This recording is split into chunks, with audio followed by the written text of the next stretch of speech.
Jeste li znali da su naše prabake čistile kuću bez modernih kemikalija? Umjesto toga koristile su prirodne alternative. Na primjer, lonce su čistile pepelom, rublje domaćim sapunom, a za pranje prozora imale su posebne trikove. U 19. stoljeću sredstva za čišćenje prozora nisu bila dostupna, pa su domaćice koristile krumpir ili vodu od kuhanog graha. Ovi sastojci sadrže pektine i proteine koji smanjuju površinsku napetost, baš kao i komercijalni proizvod za stakla. U ovom kratkom videu pokazat ću vam nekoliko načina za čišćenje prozora, pa svakako ostanite do kraja videa. Ogulite krumpir, operite ga i prepolovite. Krumpir ima prirodna svojstva koja poliraju staklo, ostavljaju ga bez tragova i smanjuju zamagljivanje. Zatim u posudu pomiješajte 200 ml octa i 100 ml vode te napunite špricu.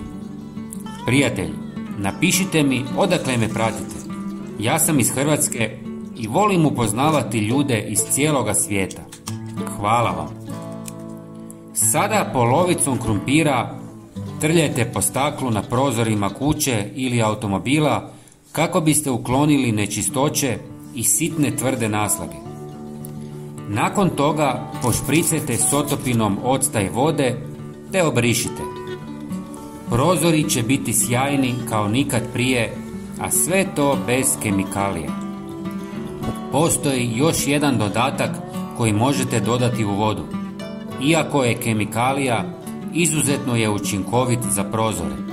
Pa ako vam to ne smeta, isprobajte ga. U vodu dodajte nekoliko kapi glicerina koji odbija prašinu i dodatno sprječava zamagljivanje stakla. Dakle, voda, ocat i glicerin. Prijatelji, pogledajte naš sljedeći video na ekranu. Hvala vam. Pozdrav!